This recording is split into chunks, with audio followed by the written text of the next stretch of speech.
Et il injecte cet argent qu'il a écrit dans son papier dans le circuit de l'argent. Ça veut dire que la monnaie qu'il écrit là, c'est une monnaie qu'il a inventée de nulle part. Il a juste pris un papier et il a écrit. Les banquiers créent de l'argent à base de rien.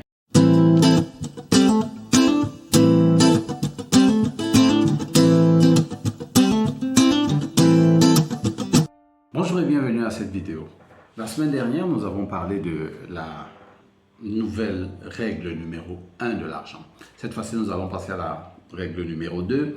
Et donc, restés concentrés, soyez attentifs, parce que ce sera un peu légèrement technique avec quelques explications, mais soyez attentifs, ce n'est pas très difficile. Je vais quand même faire un disclaimer, je ne suis pas un conseiller financier, je ne prodigue pas des conseils financiers, j'explique simplement pour que, avec des termes un peu plus simples, tels que je peux les transmettre facilement pour qu'un enfant puisse les comprendre. Donc, si vous avez besoin de conseils financiers, rapprochez-vous de votre conseiller financier, c'est parce que lui, il peut mieux vous guider. Aujourd'hui, on va donc parler de la deuxième nouvelle règle de l'argent, toujours du fameux livre du célèbre Roberto Kiyosaki, Conspiracy of the Rich, The 8 New Rules of Money. Quelle est cette deuxième règle? Alors, c'est une règle assez intéressante, assez particulière et peut-être qui peut aller à contre-sens ou bien à contre-courant de ce que les gens ont l'habitude de connaître. Mais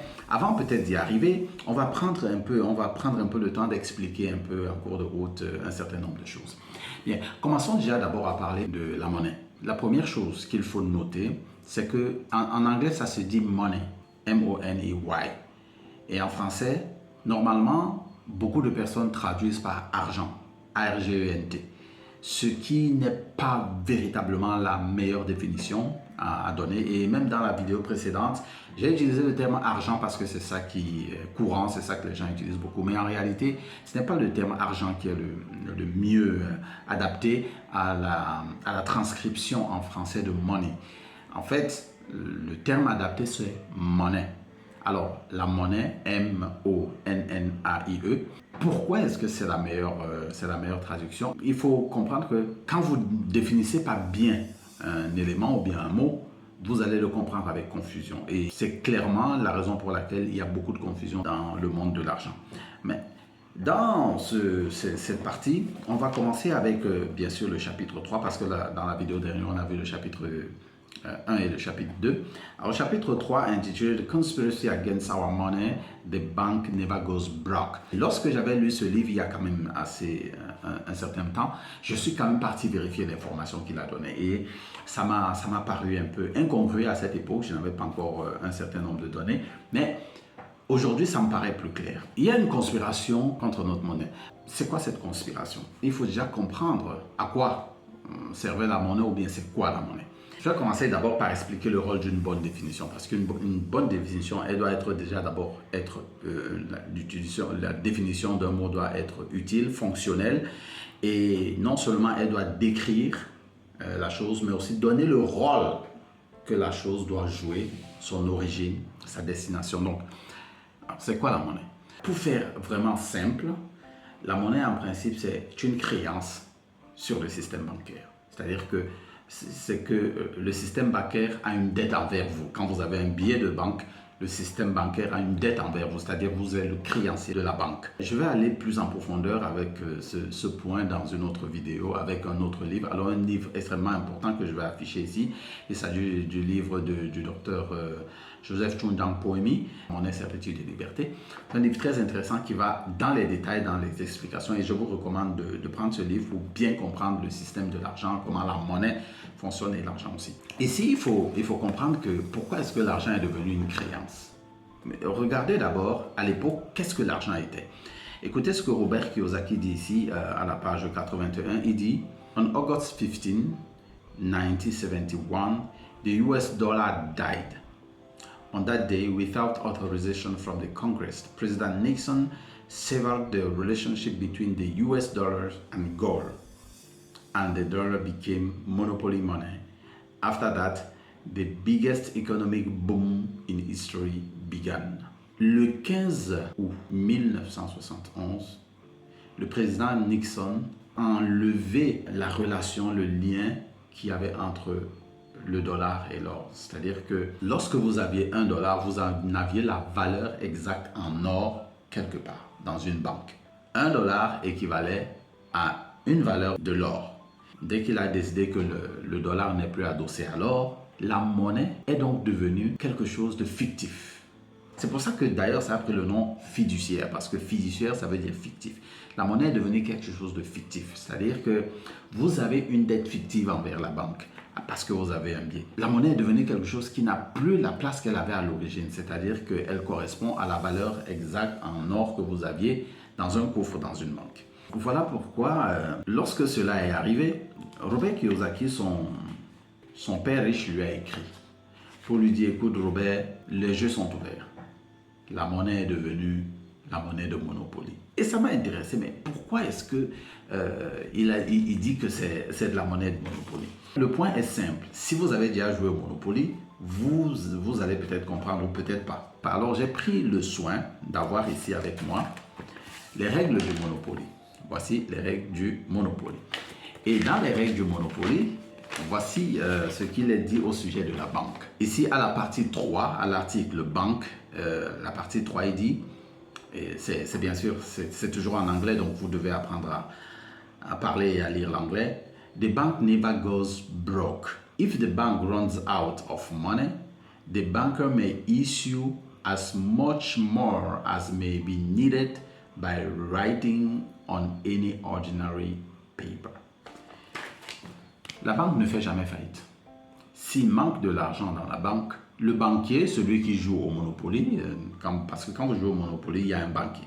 Celui qui joue au Monopoly, à ce moment, quand les billets manquent dans la banque, eh bien, il prend un papier et il écrit le montant. Il écrit les différents montants, $500, $100, $10. Et il injecte cet argent qu'il a écrit dans son papier dans le circuit de l'argent. Vous voyez ce que ça veut dire? Ça veut dire que la monnaie qu'il écrit là, c'est une monnaie qu'il a inventée de nulle part. Il a juste pris un papier et il a écrit. Et donc, à ce moment-là, quand je disais ça il y a quelque temps, je me suis dit, mais qu'est-ce que ça veut dire? Et aujourd'hui, je comprends bien. Les banquiers créent de l'argent à base de rien. Avant, c'était adossé à l'or. Maintenant, ce n'est plus adossé à l'or. On a enlevé cet adossement à l'or. Et donc, maintenant, l'argent, ça s'imprime comme ça. Et ça crée un problème parce que c'est ça qui fait que la monnaie est devenue une dette que vous avez vis-à-vis de la banque. Parce que la banque, normalement, te délivrait un billet de banque quand tu avais de l'or dans ses coffres. Maintenant, tu n'as pas d'or dans ses coffres, mais elle te délivre quand même un billet. Ça veut dire que tu es le créancier de la banque. Et lorsque le banquier voit cette feuille-là, ce papier monnaie, il comprend qu'il est directement endetté et doit te payer dès qu'il voit ce papier. Et c'est ça qu'on appelle une créance à vue. Donc, dès qu'il voit le billet, alors il sait que toi, il a une dette chez toi. Mais en quoi est-ce que tout ce tralala est intéressant? En quoi est-ce que c'est intéressant et comment est-ce que ça nous mène à la deuxième règle de l'argent? Petite pause. Savez-vous que vous pouvez réussir à parler anglais en 12 mois ou moins?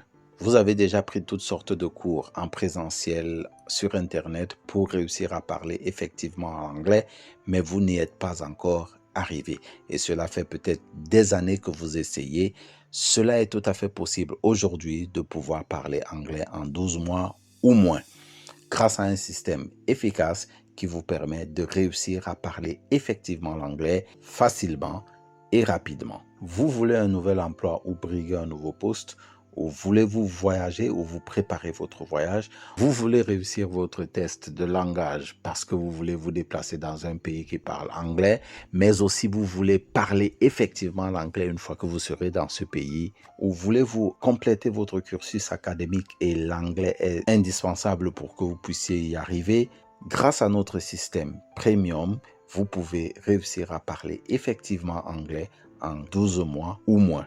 Beaucoup de nos apprenants ont réussi à parler entre 7 et 9 mois et vous pourrez certainement faire pareil.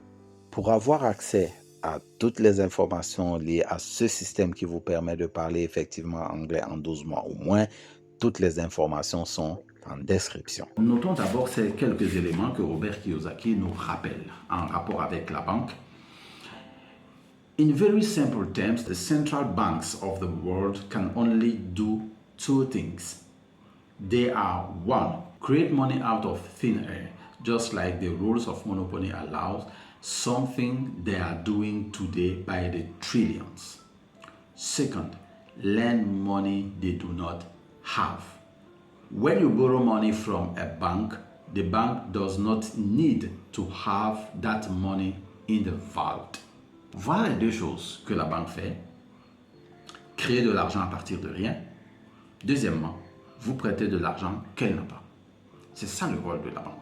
Donc, vous comprenez ici que on peut créer de l'argent comme il veut. Il peut imprimer des tonnes d'argent. Mais ces tonnes d'argent font que quand ils vous donnent ce papier d'argent, c'est une dette, c'est une créance que vous avez à vue sur la banque. Et donc voilà, ça nous mène directement donc, et ça fait du sens lorsque vous prenez la deuxième règle de l'argent que Robert Kiyosaki donne. À la page 95, voici ce qu'il dit. New rules of money number 2, learn how to use debt. La deuxième règle de l'argent, c'est apprendre à utiliser la dette. Parce que ce que les gens ne savent pas, c'est que le papier monnaie qu'ils ont en main, c'est une dette, c'est une créance que vous aviez sur la banque. Donc, il faut savoir utiliser la dette. Mais qu'est-ce que la dette? Comment utiliser la dette? Beaucoup de gens ont peur de prendre des dettes. Ah oui, c'est normal qu'ils aient peur de prendre des dettes parce qu'il y a des bonnes dettes et des mauvaises dettes. Mais qui suis-je? Je ne suis pas un expert. Écoutons ce que l'expert lui-même dit ici. Bad debt takes money out of your pocket and good debt puts money into your pocket. Les mauvaises dettes enlèvent l'argent de votre poche. Les bonnes dettes mettent de l'argent dans votre poche. Donc, il faut savoir trouver les bonnes dettes. Alors, c'est quoi une mauvaise dette, par exemple? C'est d'acheter, par exemple, à crédit une télévision. La télévision va se dégrader au fil du temps et vous allez toujours payer le même montant, c'est-à-dire que si vous devez payer 10 000 francs tous les mois, vous allez payer 10 000 francs tous les mois, 10 000 francs tous les mois, mais la télévision va se dégrader pendant ce temps. Et donc, cette télévision est en train de vous sortir de l'argent sans vous en générer et en plus, elle perd de la valeur. Mais une bonne dette, c'est par exemple, je vais dire une bêtise, acheter ou bien avoir une maison en location. La maison en location, vous vous endettez par exemple auprès de la banque pour que vous voulez construire une maison en location et au fur et à mesure que le temps passe, cette maison vous rapporte de l'argent mais en même temps elle gagne en valeur. Voilà une dette que vous avez prise pour acheter quelque chose de concret et qui va donc augmenter votre richesse. Mais ça, il faut apprendre à le faire. Là, je l'ai dit de façon très simple, mais voilà comment Robert Kiyosaki définit ce que c'est qu'une bonne dette.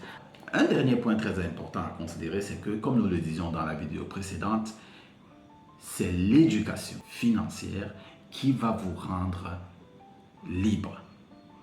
Et comme l'éducation financière n'est pas enseignée à l'école, vous avez la responsabilité de vous éduquer vous-même financièrement.